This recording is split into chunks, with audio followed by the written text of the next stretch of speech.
అద్భుతమైన హిందూ మత గ్రంథం భగవద్గీత. అందులో ఒక మనిషి పుట్టుక నుంచి మరణం వరకు అంతా వివరణాత్మకంగా ఉంటుంది. భగవద్గీత ఒక మనిషి జీవితం ఎలా ఉండాలో అందంగా వివరించింది.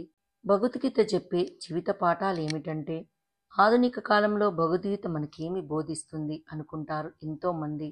ఆధునిక కాలంలో వచ్చిన మార్పుల గురించి ఏనాడో రాసిన భగవద్గీతలో ఏముంటుందని కూడా అంటారు. నిజానికి భగవద్గీతలో ఒక మనిషి గురించి, అతని వ్యక్తిత్వం గురించి, ఎలా జీవించాలో ఎలా జీవించకూడదో వంటి అంశాలన్నీ వివరణాత్మకంగా ఉంటాయి. ఈ ప్రాచీన జ్ఞాన గ్రంథం నేటి జీవితానికి చాలా ముఖ్యమైనది. భగవద్గీత బోధనలు మనలో సానుకూలతను పెంచుతాయి, జీవితంపై ఆశను పెంచుతాయి. భగవద్గీత నుండి మనం తెలుసుకోవాల్సిన విషయాలు జీవితాన్ని సరైన మార్గంలో ఉంచడానికి ఉపయోగపడే పాఠాలు. భగవద్గీత ప్రకారం ఈ విషయాన్ని గురించి ఆందోళన చెందకండి, ఉన్నంతలో సంతోషంగా ఉండండి, గతాన్ని మరిచిపోండి, జీవితం మీకు ఏదో ఇచ్చిందో దాన్నే స్వీకరించి ప్రశాంతంగా జీవించేందుకు ప్రయత్నించండి అని చెప్తుంది.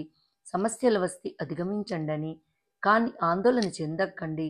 ఉద్యోగం మీరు అనుకున్న ప్రకారం రాకపోయినా, ఆశించిన ప్రకారం ఏ పని విజయవంతం కాకపోయినా నిరాశ చెందకండి. ప్రతిదీ ఒక కారణం ప్రకారమే జరుగుతుందని నమ్మండి. మీరు గతాన్ని నియంత్రించలేరు, భవిష్యత్తును నియంత్రించలేరు. మీ దగ్గర ఉన్నది వర్తమానం మాత్రమే. కాబట్టి ఈ వర్తమానాన్ని పూర్తి స్థాయిలో జీవించడానికి ప్రయత్నించండి. భవిష్యత్తు గురించి ఆందోళన ఒత్తిడిని పెంచుతుంది. గతం గురించి ఆలోచిస్తే బాధే మిగులుతుంది. ఈ రెండింటి కోసం నేటి వర్తమానాన్ని కూడా నాశనం చేసుకోకండి అని చెబుతుంది భగవద్గీత. జీవితంలో స్థిరంగా ఉండే ఏకైక విషయం మార్పు. మార్పుకు అందరూ సిద్ధంగా ఉండాలి.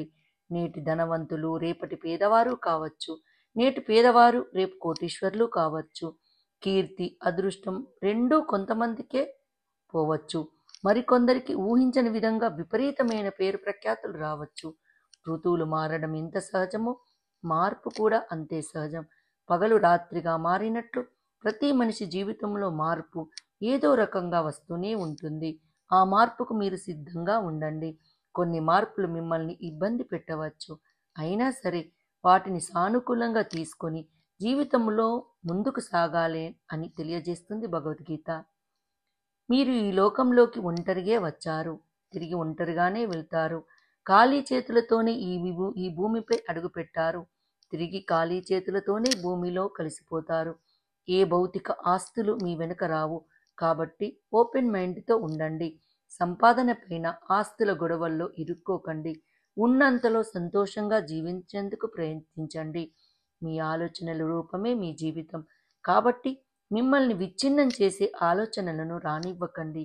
ఏదైనా పరీక్షలు ఇంటర్వ్యూకి ముందు మీ మనసును సానుకూలంగా ఉంచుకోండి అని తెలియజేస్తుంది భగవద్గీత. ఈ భగవద్గీత మన ఛానల్లో ప్రారంభించి చాలా రోజులవుతుంది.